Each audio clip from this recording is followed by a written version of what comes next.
ಅಯೋಧ್ಯೆಯ ಪ್ರತಿ ನಾಗರಿಕರೂ ಕೂಡ ಕಣ್ಣೀರಿಟ್ಟವರು. ಕೊನೆಗೆ ಋಷ್ಯಶೃಂಗರ ಮುಂದಾಳುತ್ತದಲ್ಲಿ ಪುತ್ರಕಾಮೇಷ್ಟಿ ಅದ್ದೂರವನ್ನು ಮಾಡುವುದರ ಮುಖೇನವಾಗಿ 4 ಮಂದಿ ಮಕ್ಕಳು ಈ ಮನೆಯಲ್ಲಿ ಹುಟ್ಟಿಕೊಂಡವರು. 3 ಮಂದಿ ರಾಣಿಯರಿಗೆ 4 ಮಕ್ಕಳಾದದ್ದಲ್ಲ, ಒಬ್ಬೊಬ್ಬರಿಗೆ 4 ಮಂದಿ ಮಕ್ಕಳಾಯಿತು. ಅಷ್ಟು ಸಂತೋಷವನ್ನು ನಾವು ಪಟ್ಟೆವು. ಎಲ್ಲರೂ ಹೇಳ್ತಿರುವುದು ಏನನ್ನು, ಕೌಸಲ್ಯ ದೇವಿಯ ಉದರ ವೈಕುಂಠದಿಂದ ರಾಮ ಹೊರಬಂದ. ಕೌಸಲ್ಯದು ಗರ್ಭವಲ್ಲ, ಅಂತ ಮಗನನ್ನು ಪಡೆಯಬೇಕು ಅಂತಾಗಿದ್ದರೆ ಆ ಹೆಣ್ಣಿನ ಗರ್ಭ ಹಾಲ ಕಡಲಾಗಿರಬೇಕು. ನನಗಾಸೆ ಇತ್ತು, ರಾಮನನ್ನು ನಾನು ಹೆರಬೇಕಾಗಿತ್ತು ಎಂದು. ನಂತರ ಭರತನನ್ನು ನಾನು ಎತ್ತಿ ಹಾಲು ಉಡಿಸುತ್ತಿದ್ದರೆ ನನ್ನ ಎದೆಯಲ್ಲಿ ಹಾಲು ಉಕ್ಕುತ್ತಿರಲಿಲ್ವೇ? ರಾಮನ ನೆನಪು ಮಾಡಿದರೆ ನನ್ನ ಎದೆಯಲ್ಲಿ ಹಾಲು ಉಕ್ಕುತ್ತಿತ್ತು. ಹಾಗಾದರೆ ಮಕ್ಕಳಲ್ಲಿ ತಾಯಿಯಂದಿರದಂತ ನಾವು ಭೇದ ಎಣಿಸಿದ್ದಿಲ್ಲ. ಆ ಮಕ್ಕಳಾದರೂ ಅವಳು ಇವನ ತಾಯಿ, ಇವಳು ಮತ್ತೊಬ್ಬನ ತಾಯಿ, ಇವಳು ಅವನ ತಾಯಿ ಎನ್ನುವ ಹಾಗೆ ಮಕ್ಕಳೂ ಭೇದ ಮಾಡಿದ್ದಿಲ್ಲ. ಅಂತಿರುವಾಗ ಮಕ್ಕಳಲ್ಲಿ ಭೇದ ಮಾಡೋದಕ್ಕೆ ಹೊರಡ್ತೀಯಲ್ವೇನೆ ನೀನು? ಎಲ್ಲಿಯಾದ್ರೂ ಈ ನಿನ್ನ ಮಾತುಗಳನ್ನು ಯಾರಾದ್ರೂ ಕೇಳಿದರು ಅಂತಾದರೆ ಮತ್ತೆ ನಿನಗೆ ಈಗಲೇ ಸರಿ ಮಾತಾಡ್ಲಿಕ್ಕೆ ಆಗುವುದಿಲ್ಲ, ಎನ್ನುವುದಕ್ಕಿಂತ ಒಳ್ಳೆ ಮಾತು ಒಂದೂ ಆಡ್ಲಿಕ್ಕೆ ಆಗುವುದಿಲ್ಲ. ನಿನ್ನ ಬಾಯಿ ಹೊಯ್ಸಿ ಯಾರು?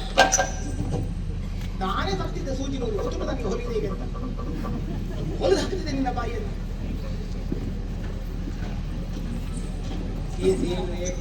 ಮಂತರ ಎನ್ನುವ ಶಬ್ದಾರ್ಥವೇ ಕೆಸರು. ನಂದನವನದಂತಿರುವಂತೆ ನಮ್ಮ ಸಂಸಾರವನ್ನು ಕೆಸರು ಮಾಡ್ಲಿಕ್ಕೆ ಬರ್ತೀಯಲ್ಲ. ಮಂತರ ಅಂದ್ರೆ ಮತಿಸುವವಳು. ಏ ದೇವರೇ, ನಮ್ಮ ಚಿತ್ತವನ್ನೇ ಕಳಂಕಗೊಳಿಸಿ ಮತಿಸಿ ಹಾಳು ಮಾಡ್ಲಿಕ್ಕೆ ನೋಡ್ತೀಯಲ್ಲ. ಏ ಮುದಿ ಗೂಗೆ, ಯಾಕಂದ್ರೆ ಎಲ್ಲವನ್ನು ಒಳ್ಳೆಯದನ್ನು ಬಯಸುತ್ತಾ ಇದ್ದಾರೆ. ಸೂರ್ಯೋದಯವನ್ನು ಪ್ರತಿಯೊಬ್ಬರು ಪ್ರತೀಕ್ಷಿಸುತ್ತಾ ಇದ್ದಾರೆ. ಸೂರ್ಯ ಹುಟ್ಟುವುದೇ ಬೇಡ ಅಂತ ಹೇಳುವುದು ಒಂದೇ ಜಾತಿ, ಅದು ಗೂಗೆ. ರಾಮ ಪಟ್ಟಾಭಿಷೇಕದ ಬೆಳಕು ಪ್ರತಿಯೊಬ್ಬರಿಗೂ ಬೇಕು, ಅದು ಬೇಡ ಅಂತ ಹೇಳುವ ಗೂಗೆ ಇವಳೊಬ್ಬಳೆ.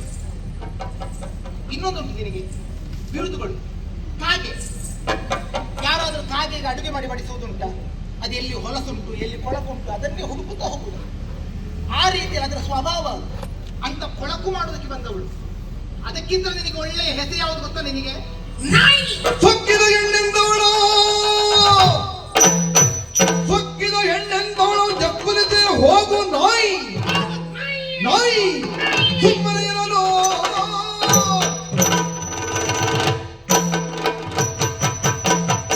ನಾಯಿಯನ್ನು ನಾವು ಸಾಕುತ್ತೇವೆ, ನಾವು ಪ್ರೀತಿಸುತ್ತೇವೆ.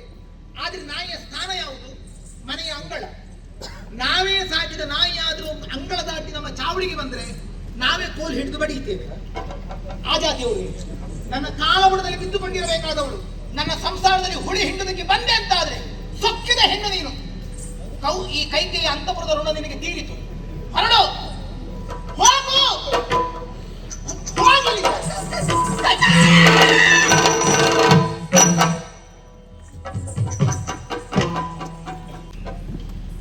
ಆದರೂ ನಾನು ಇವಾಳ ಹೊತ್ತು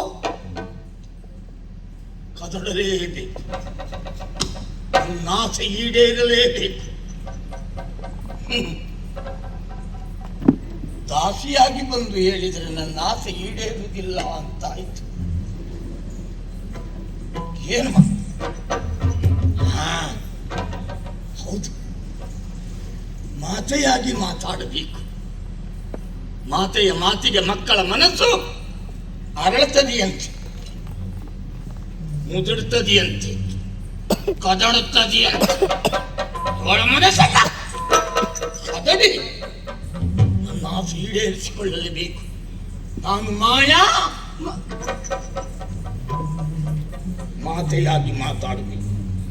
ಹೌದು,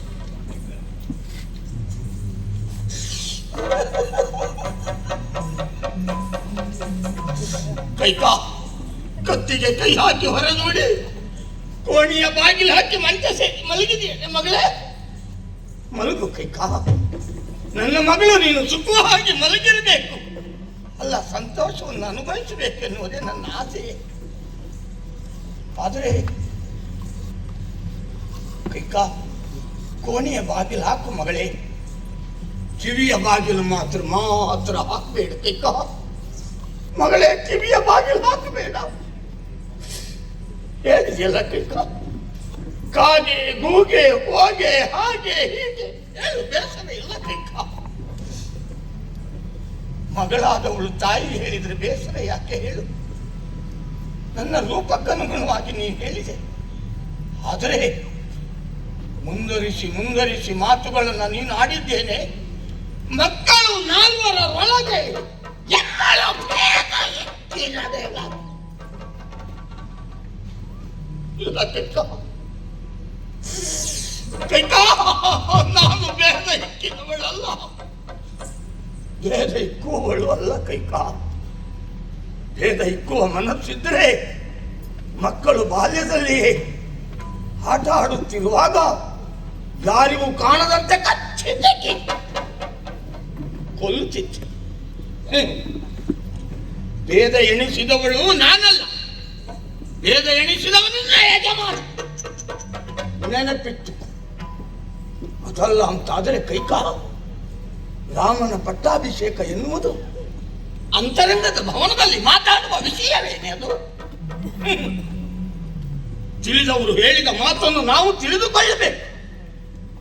ಯಾವುದನ್ನು ಬಹಿರಂಗವಾಗಿ ಚರ್ಚಿಸಬೇಕು ಅಲ್ಲಿ ಅಂತರಂಗ ಮಾಡಕೂಡದು. ಯಾವುದನ್ನು ಅಂತರಂಗದಲ್ಲಿ ಮಾತಾಡಬೇಕು ಅದು ಬಹಿರಂಗಗೊಳ್ಳಬಾರದು. ಅದರಲ್ಲಿ ಯಾವುದು ಏನೇ ಆದರೂ ಅದು ಅವಾಂತರಕ್ಕೆ ನಾಂದಿಯೇ ಹೊರತು ಒಳ್ಳೆಯದಕ್ಕಲ್ಲ ಅಂತ ಹೇಳಿದ್ರು ಯಾಕೆ ಹೇಳು? ರಾಮನ ಪಟ್ಟಾಭಿಷೇಕ ಅಂತರಂಗದ ಭವನದಲ್ಲಿ ಮಾತಾಡುತ್ತೇನೆ, ಹೋಗಲಿ ಬಿಡು. ತೆಣಿದಾಗ ಮುದ್ದಾಡಿ ಮುದ ಕೊಡುವುದಕ್ಕೆ ನೀನು ಮಹಾರಾಣಿಯಾಗಲೇ ಹೊರತು ಅಂತರಂಗದಲ್ಲಿ ನೀನನ್ನು ಮಡದಿ ಅಂತ ಒಪ್ಪಿದ್ರೆ ರಾಮನ ಪಟ್ಟಾಭಿಷೇಕ ನಾನು ಬಂದು ಹೇಳಬೇಕೇನೆ ನಿನಗೆ? ಮೊದಲು ನಿನ್ನಲ್ಲಿ ವಿಷಯ ಪ್ರಸ್ತಾಪ ಮಾಡಿ ಅಲ್ಲವೇನೆ ದಶರಥ ಭೂಪತಿ ಬೇರೆಯವರಿಗೆ ತಿಳಿಸಬಹುದಾದದ್ದು.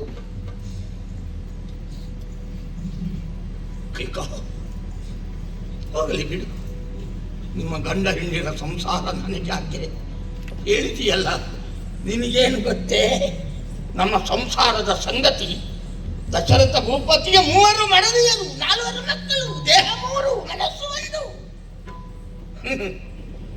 ನಿನ್ನ ಮನಸ್ಸು ವಿಶಾಲವಾದದ್ದು ಹೌದು ಮಗಳೇ. ನಾನೆತ್ತಿ ಆಡಿಸಿ ಬೆಳೆದವಳೆ ನೀನು. ನಾನು ಕೆಸರೇ ಆಗಿರಬಹುದು ಕೈಕ, ಆದರೆ ಕೆಸರಿನಲ್ಲಿ ಅಲ್ವೇನೆ ಕಮಲ ಅರಳುವುದು ಕೈಕ.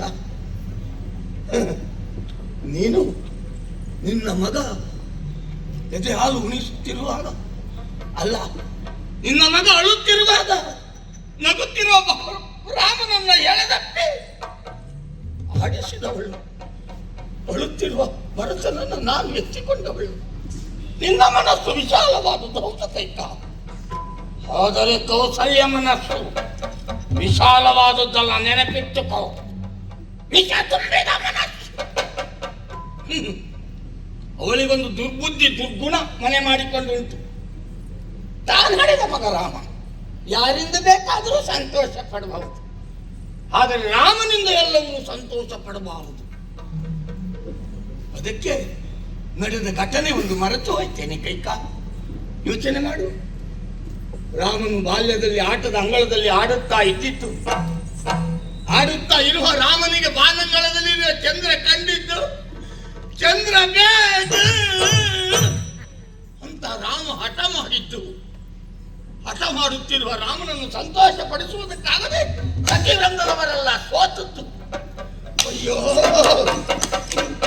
ಒಬ್ಬ ರಾಮನನ್ನು ಸಂತೋಷ ಪಡಿಸುವವರು ಅಯೋಧ್ಯೆಯಲ್ಲಿ ಇಲ್ಲವಲ್ಲ ಅಂತ ದಶರಥ ಭೂಪತಿ ಚಟಪಡಿಸಿದ್ದು ವಿಷಯ ತಿಳಿದು ನಾನು ಕನ್ನಡಿಯಲ್ಲಿ ರಾಮನಿಗೆ ಚಂದ್ರನನ್ನು ತೋರಿಸಿದ್ದು.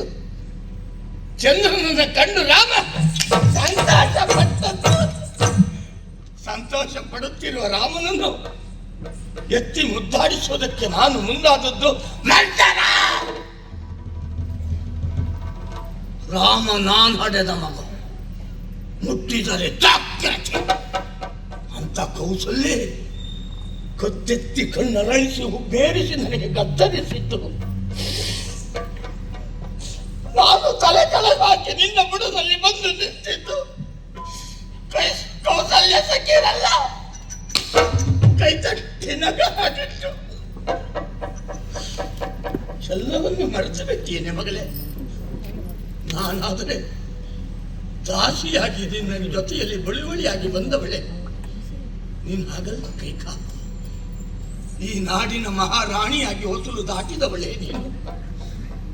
ಒಂದು ನನಗಾದ ಅವಮಾನ ರಾಮ ಪಟ್ಟಕ್ಕೆ ಬಂದರೆ ಅದೇ ಕೌಸಲ್ಯದಿಂದ ಅಲ್ಲ, ಕೌಸಲ್ಯ ದಾಸಿಯರಿಂದ ನಿನಗೆ ಅವಮಾನ ಆಗಿತ್ತು ಅಂತ ಆತಂಕಕ್ಕೆ ಒಳಗಾಗಿ ಬಂದು ಹೇಳಿದನೇ ಹೊರತು ಮಕ್ಕಳಲ್ಲಿ ಭೇದ ಎಣಿಸುವುದಕ್ಕಾಗೆಲ್ಲ ಹೇಳಿದೆಯಲ್ಲ ಕೈಕ. ನನಗೆ ತಂದೆ ತಾಯಿ ಯಾರು ಇಲ್ಲ, ಹೌದು ಕೈಕ. ಆದರೆ ನಿನ್ನನ್ನು ಎತ್ತಿ ಆಡಿಸಿದವಳೆ ನನಗೆ. ಆದರೆ ಕೈಕ, ಹೆಣ್ಣಾಗಿ ಹುಟ್ಟಿದ ಮಾತ್ರಕ್ಕೆ ಹೆಣ್ಣುತನ ಸಾರ್ಥಕಗೊಳ್ಳುವುದಿಲ್ಲ ಕೈಕ. ಪ್ರಾಯಕ್ಕೆ ಬಂದ ಮೇಲೆ ಚಂದದ ಹುಡುಗನ ಜೊತೆಯಲ್ಲಿ ಮದುವೆಯಾಗಿ ಸುಂದರ ಮಗುವೊಂದನ್ನು ಹೆತ್ತ ಮಾತ್ರಕ್ಕೆ ಹೆಣ್ಣುತನ ಸಾರ್ಥಕಗೊಳ್ಳುವುದಿಲ್ಲ ಕೈಕ. ತಾನು ಹಡೆದ ಮಗುವಿನ ಉತ್ಕರ್ಷೆಯನ್ನು ತಾಯಿಯಾದವಳು ಬಯಸಬೇಕೆ. ಅದನ್ನು ಕಂಡು ಸಂತೋಷ ಪಟ್ಟಾಗ ಮಾತ್ರ ತಾಯ್ತನಕ್ಕೆ ಬೆಲೆ, ಹೆಣ್ಣಿನ ಜನ್ಮಕ್ಕೊಂದು ಅರ್ಥ ಕೈಕ. ಆ ಕಾರಣದಿಂದ ಮದುವೆ ಆಗದೆ ಇರಬಹುದು ನನಗೆ ಕೈಕ. ನಾನು ಜನ್ಮ ಕೊಟ್ಟವಳಲ್ಲದೆ ಇರಬಹುದು, ನನ್ನ ಮಗಳು ಅಂತ ಭಾವದಲ್ಲಿ ಎತ್ತಿ ಆಡಿಸಿದ ಕೈಯೇ ಇದು. ನೀನು ಹಡೆದ ಮಗ ನನ್ನ ಮೊಮ್ಮಗ ಅಂತ ಮುತ್ತಿಟ್ಟ ಬಾಯಿ ಇದು.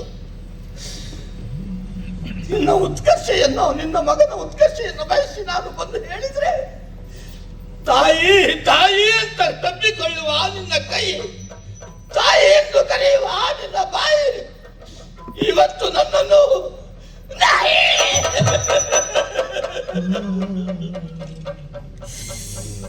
ನಾಯಿ ಅಂತ ಕರೆದಿಯಲ್ಲ ಕೈಕ. ಹಾಗೆ ಬಿಡು, ನಾನು ನಾಯಿ ಹೌದು ಕೈಕ. ಆದರೆ ನಾಯಿಗಿರೋ ಬುದ್ಧಿಯು ನಿನಗಿಲ್ವಲ್ಲೇ?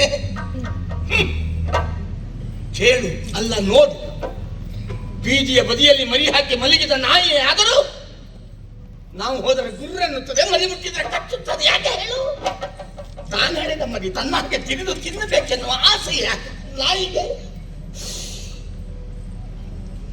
ಹೇಳಿಕೊಳ್ಳುವುದಕ್ಕೆ ಮಹಾರಾಣಿ, ಓಡಾಡುವುದಕ್ಕೆ ಮನುಷ್ಯ. ನೀನು ಹಡೆದ ಮಗನ ಉತ್ಕರ್ಷ ನಿನಗೆ ಬೇಡ ಅಂತಾದರೆ ನನಗೆ ಅಕ್ಕಿ ಹೊರಗಿದ ಮರ ನಾನು. ಹಾಗಂತೆ ಭರತನಾದ್ರೂ ಊರಲ್ಲಿ ಇದ್ದಿದ್ರೆ ಅವನಲ್ಲಾದ್ರೂ ಆಸೆ ಹೇಳ್ಕೊಳ್ತಿದ್ದೆ. ಅವನು ಇಲ್ಲವಲ್ಲ. ಆಗ್ಲಿ ಕೈಕ, ನಾನು ಹೋಗ್ತೇನೆ ಕೈಕ, ನಾನು ಹೋಗುತ್ತೇನೆ, ನಾನು ಹೋಗುತ್ತೇನೆ, ನಾನು ಹೋಗ್ತೇನೆ ಕೈಕ, ನಾನು ಹೋಗುತ್ತೇನೆ.